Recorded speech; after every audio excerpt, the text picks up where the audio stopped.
All right, guys. Today we have an interview with the first Parlay or Die promoted athlete we had. Yeah. This guy is now a champion. He's risen through the ranks and now is the top dog of RSW. He is their world heavyweight champion, Shane Kryzak. Woo. Woo! From whipping bitches at the market to this is my God. That is our guy, Shane Kryzak. He now has the strap. So tell us what it's like living the life of a champion. You're now a made man, as the Italians would say. You've made it through. You have the gold. How is being a champion? How's life? It's wonderful. I mean, it's such a wonderful, incredible, vindicating feeling to have finally not only gotten my opportunity, but created my own opportunity for this heavyweight championship, and to walk away with the gold. There's no better feeling. Absolutely. So going into that night, we were under the impression Shane's here to compete for the Internet Championship, which we had you pegged to win. Of course. End of the night, skip to the end of the night, you're holding the heavyweight championship of RSW. How does that happen? When did the decisions get made to think, I'm going to go take this motherfucker's belt right now and not fuck around about it? And, just lead us to how this happened by the end of the night. Of course. It started for me at the beginning of the night when my opponent and former Internet champion, Kryzak. No. Why don't you start a little bit earlier? Give us some pretext. Start about noon. Okay, so right about noon, I was still asleep. It's show day. I need my sleep. No. See, this is a good starting point. What's for brekkie? B&E? Of course, B&E on show day, always. But when I heard Kryzak try to talk about his plans after 9 months of holding this championship to trade up for his opportunity for a World Heavyweight Championship match, it sparked some inspiration for me right then and there. And that got my wheels turning. That got my gears working. And I eventually started to think, well, why did he wait 9 months? Why should I? Why not take advantage? And, I certainly did. I didn't wait. So you Seth Rollins this situation and proved that you yourself was money in the bank. I didn't call what he wanted was money in the bank. WWE cannot cancel us or remove that clip. You were money in the bank. You knew yourself was capable of this, and now you hoist the belt. So now that you are a modern day Spartacus, a leader of men, standing upon the mountaintop, are your skies bluer? Is the grass greener? Tell us now what it's like living day by day as the champion. I thought certainly I would breathe a little better, walk a little lighter. I thought some pressure would be removed after winning this championship.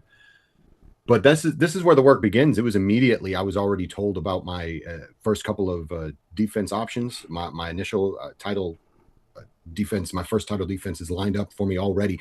And I mean, we were talking days after the win. So there's a new pressure now. It's not just getting there, it's staying here. Nobody wants to be the guy who lost their belt on their first defense. So I'm going to work hard to make sure that I maintain this title. And it's definitely added another layer of giving me a new reason to look over my shoulder. That's a fair way to put it.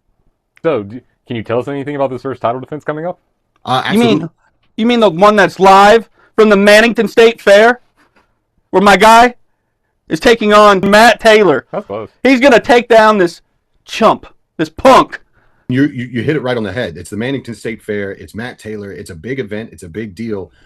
And I'm not going to be mistaken here. I'm not going to look past anybody. And especially for a first title defense, I know what a threat Matt Taylor poses to my reign. So I want to make sure I'm doing all I can to be prepared for the oddity that is Matt Taylor. And I want to be prepared because he likes to play a lot of mind games. I'm just going to try and keep a level head, keep myself at the top of my game, and be ready for anything he might throw at me. So what's this crazy guy? What do you think his game plan's going to be? I heard he's a real whack job. The mind games. Yeah, expand on that. Well, so Matt Taylor, who I've known for a long time. Again, I've been around for 12 years, so I've seen a good bit of Matt Taylor's work. And I can tell you, he is definitely a curious entity. This is a man who has depicted himself as some sort of pseudo cult leader. And I don't know if he thinks of himself as a messiah, a savior, or any other tired and played out gimmick that we've seen before. I'll tell you what he really is. And that is a dangerous and talented competitor who is capable of carrying this championship. Regardless of what he calls himself or pretends to be, I know for a fact he is a game changer when it comes to this business, and that he wants this belt. And I'm going to do all I can to be ready for the things he might say or the way he might try to convince me to the things he might do to throw me off my game plan. That doesn't work on Kryzak. I'm far too even keeled for that, and I've got a game plan ready to take advantage of of some of his weaknesses. Be careful. Cult leaders, the first thing they do is start banging everyone's wives. So that's definitely going to be a mind game. He's going to try and Georgetown you. Do not drink the Kool-Aid. And this is just a word of warning to your opponent here. You can't go on living thinking you're the savior and that you're God, because like I had to have a real talk with my parents at 8 or 9 years old, and they said, you're almost 10. You can't go around saying you're Jesus to people. And ignorance could be a real toxic place, I'll tell you that much. See, my parents were a lot more supportive of me. When I claimed I was Christ, they said, prove it. And when I couldn't perform miracles, then they started really bullying me. Your dad's like, wait, let the boy cook. All right, let's see it. Let's swallow some water. Oh, you drowned, bitch. Jesus can swim. So now as you hoist the RSW Heavyweight World Champion, on this title run, is there any, I guess, wrestling heroes or anything that you're pulling from to draw inspiration from? I mean, would probably be a better way to say it. There you go. I understand. And to really think about what this championship means to me, I think back to when I was a teenager and I was buying tickets to go watch the IWA East Coast shows, and I would show up and I would see the guys holding that IWA East Coast Heavyweight Championship, the guys like BJ Whitmer, the guys like Chris Hero, the guys who were top stars in the area, not just in our area, but in the industry as a whole, who were holding belts close to my home. And that meant something to me. They brought a new level of importance and significance to the championship and to the matches that they had. And I want to carry some of that. I want to try and strike inspiration from that.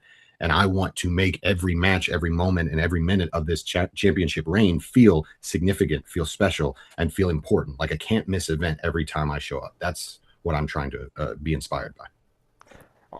Are you concerned at all about any of the newcomers or getting in your sleep? Someone like Lifeguard Ross, like sneaking into your house and killing you. Lifeguard Ross has never lost a match that we've been at. He is undefeated in front of us. So keep that in mind. Listen, there's any host of guys who would be great options to earn opportunities at this heavyweight championship, whether it be Lifeguard Ross, whether it be Gen Z, whether it be Tyler Rossfield, whether it be, I mean, the list does go on. There are a host of guys who are talented enough to get an opportunity for this championship belt. But I couldn't help but notice you only named white people. Yeah, no. Big Black Carl, which is his name. We've talked about this before on the show. That is his name. I mean, don't get me wrong. You want to talk about, I don't really look along those lines too much, but Carl, Troy, I mean, CeeLo, Pastor CeeLo Green, there's a whole host of options from anywhere, any walks of life, and everybody, every single one of them can get it. Don't get me wrong. I'm happy to run down the list, to take on all challenges, to fight anybody who wants to take a crack at this belt, but they're going to have to understand that this means something to me, that they're going to have to pry this championship away from me to get it, because I earned it. I earned this spot. I earned this belt, and it's going to take some tough motherfucker to take it away from me. That's all there is to it. My question is, you mentioned that you draw inspiration from the people that held the IW East Coast title. There was somebody that holds that title that had a match against you that was canceled for, out of everyone's control.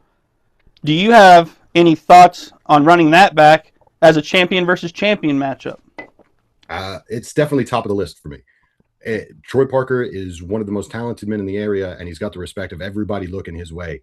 And that's exactly the kind of guy I need to stake my reign against. It's not good enough just to beat the folks who are challenging for my belt, but I need to beat the folks who are challenging for championships across the state, across the country. And Troy is one of the top contenders, top champions in the area, and he'd be exactly the type of matchup I need. Now, of course, we already had a match lined up.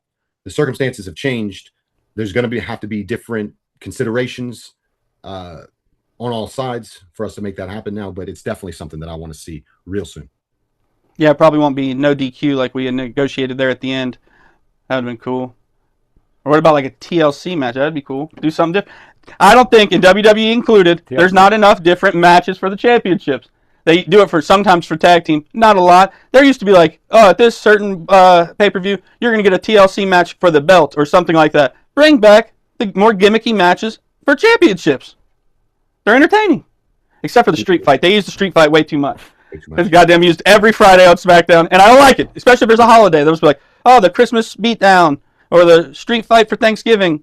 Like, it's just dumb. It's like, I know you're just going to chase somebody around with a kendo stick for 20 minutes. Don't lie to me. Yeah, that's taped in a different holiday pattern. Oh, like, oh, the kendo stick looks like a goddamn candy cane, and there's beating someone down with it. I'm not that enthused. For the first time, I'm well enthused. And after that, I'm not enthused. And it's worse now because it's going to be branded. So it's, oh no, he's beating him with the Red Vines kendo stick. And do the one thing that I always think's going to happen, but it never happens. One of the presents around the ring being a gun. He just pulls it out like, oh, I got you, bitch. Welcome to the streets.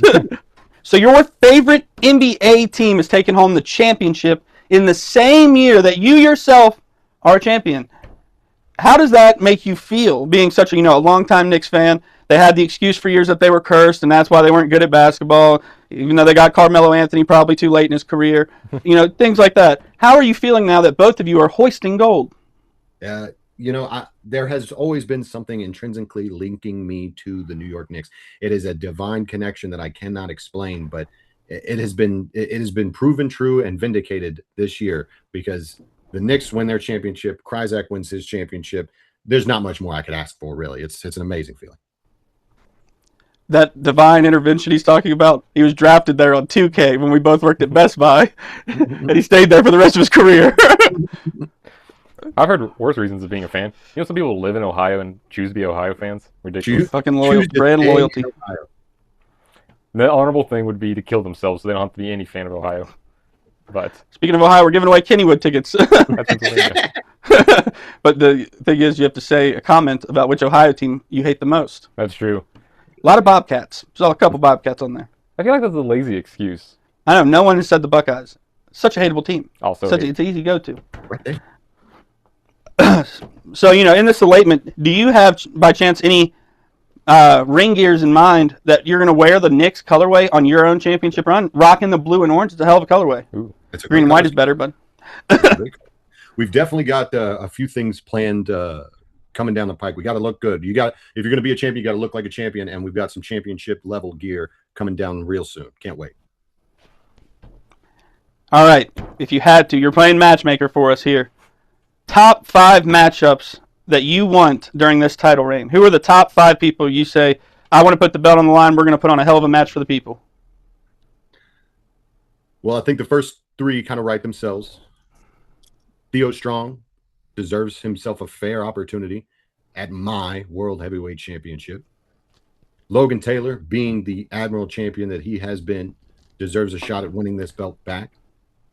And being that the one man who probably got the shortest end of the stick all night was Chris Onyx, and losing his internet championship to me, and then watching me take that internet championship and turn it into a World Heavyweight Championship, I got to feel for the guy. So I'll tell you what, Chris Onyx, we'll talk to the man in charge, and we'll make ourselves a World Heavyweight Championship match. I can see that happening. Now, you want to give me a little bit more control and ask me where else I would want to go? My 4th biggest and most important match I would have is I want Dustin Alexander. Dustin Alexander is one of the longest reigning RSW heavyweight champions of all time, and he is synonymous with RSW, with gold, with winning, and I want that kind of talent to challenge me and to take me to the next level. That's the type of fight that I'm looking for.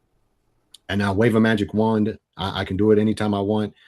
My last option, I know this is less likely, but if there's a small chance he's hearing it, I want him to know, Vance Desmond, I know you're done. I know you're out. I know you're gone. I know you're retired. But if we could do just one more match, we've done 30-minute Ironmans. We've done every imaginable concept, but we haven't been able to put a proper stake, a World Heavyweight Championship on the line when we did it. So please, if you've got it in you, if you're feeling it, give me one more for the World Heavyweight Championship. That's my top 5 right there.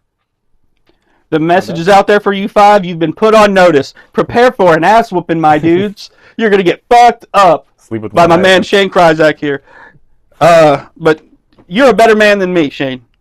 First thing I would do after beating Chris Onyx would be I'd probably go, nana boo boo. That's where I'm going to go first. And then tell him he will never get a shot at any title I'm holding, as I'm already greater than him, and prove that. I don't take steps backward, only forward. I got to say, does he really deserve it if you beat him and still had enough energy to go win the championship belt immediately after? Like, you didn't even get like a Gatorade or a hot dog in between. So I got to say, that seems like you have some room enough to spare. Look, maybe there's just some part of me that really likes beating him, and I want to do it one more time. But whatever the reason is, I know he's a deserving challenger, and I've got a belt to entice him on this way. So he's on the list. There's no question. All right, like a dedicated. Everyone, you got to put an easy matchup on there. Absolutely, like a dedicated school shooter. You got to have a couple softballs in there just to make sure you don't go out with 0. Yeah, the worst school shooter ever hit the wall 5 times and then was apprehended. Oh yeah, they. Well, the good news is I think you only get like attempted murder in that case. and like starting a riot or something because everyone was like, you affected like 150 people at least. Even Hoover had like 150. Yeah, you definitely get like some extra charges for something. Yeah, wanton endangerment of a child, even though you are a child.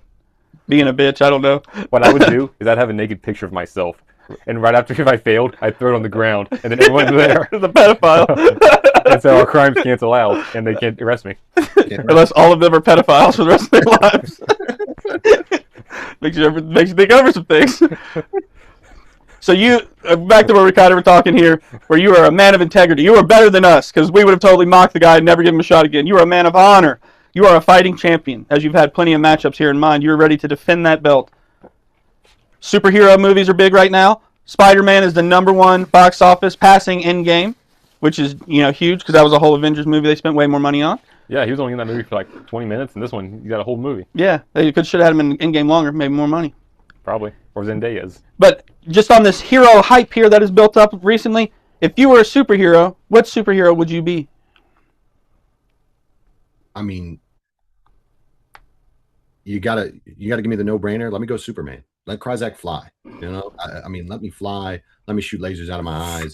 Let me save people from a long fall. Let me do anything my mind can come up with, because I mean, let's face it, Superman, they're just making up powers at a certain point. But yeah, there's nothing more synonymous with superheroism to me than Superman, and that's what Kryzak wants to be. He wants to be the ultimate superhero.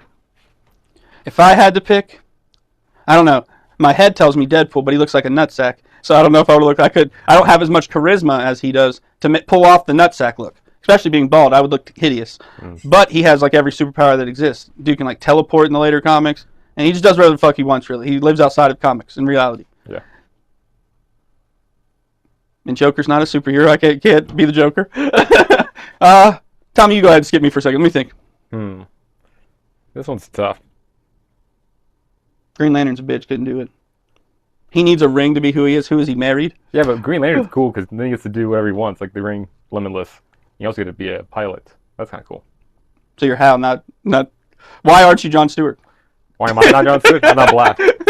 That's a good point. That's a good point. So you picking Green Lantern here? I assume I could only do white superheroes. So Guy Gardner, you're not gonna be him? I could, but I don't want to.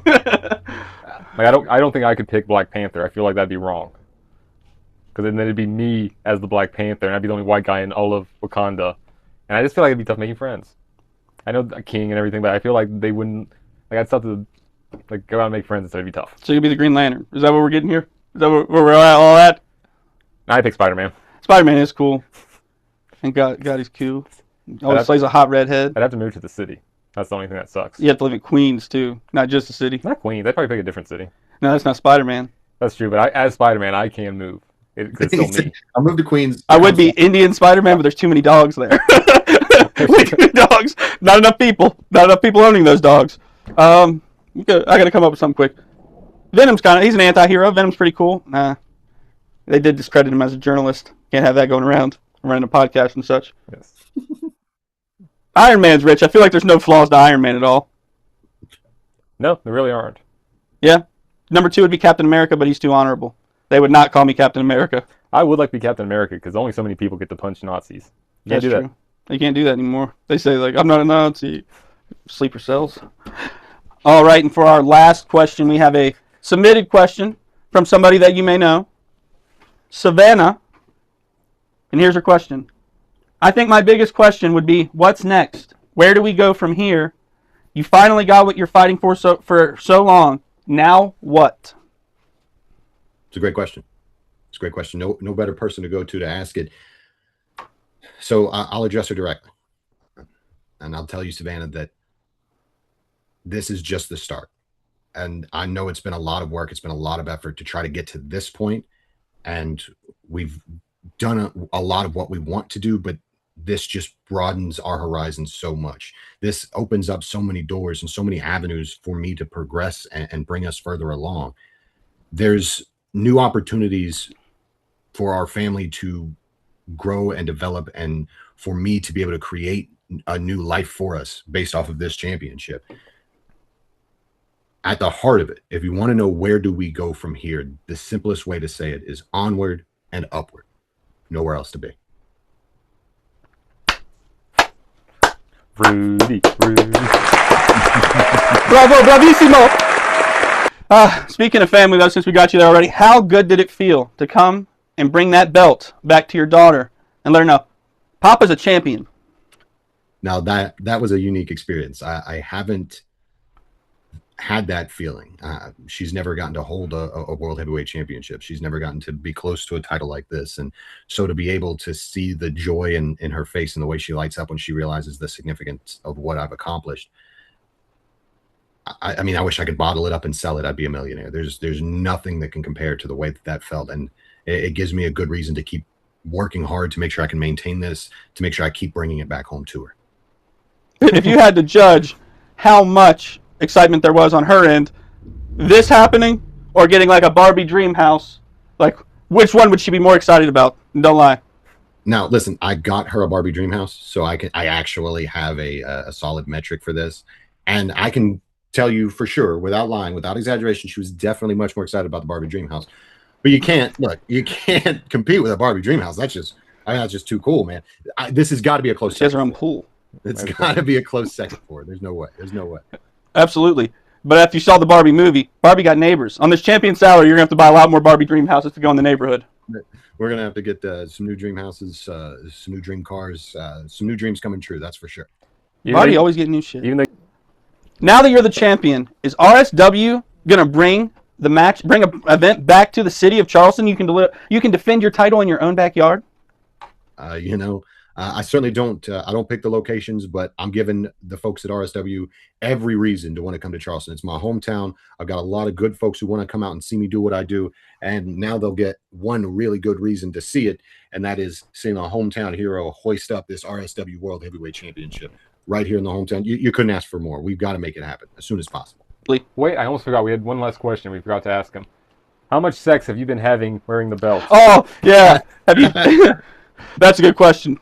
Dobby, wait, not to forget. Yeah. So he's Fauciing us. He's giving us the Fauci. He's pleading the fifth. the rule behind the curtain. All right. Now, I don't like giving away too much of this, but the rule behind the curtain is you're not the champion until you've had sex with the belt on. And so, Paige made the rules. I can assure you, gentlemen, I can assure everybody watching at home, there is no question that Kryzak is the true world heavyweight champion. There is no doubt about it.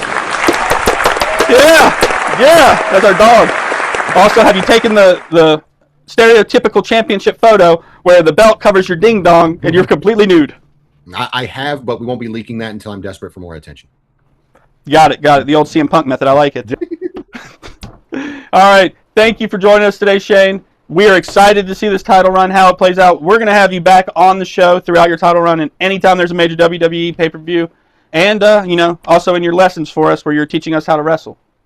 That's it, guys. I can't say it enough. Thank you for having me on. Thank you for being a part of this. I feel like this reign involves you guys just as much as it involves me, as much as it involves the fans. You all are a part of this reign. You all are a part of what it is that I do. And so, again, thank you for giving me the opportunity to come on and talk about it.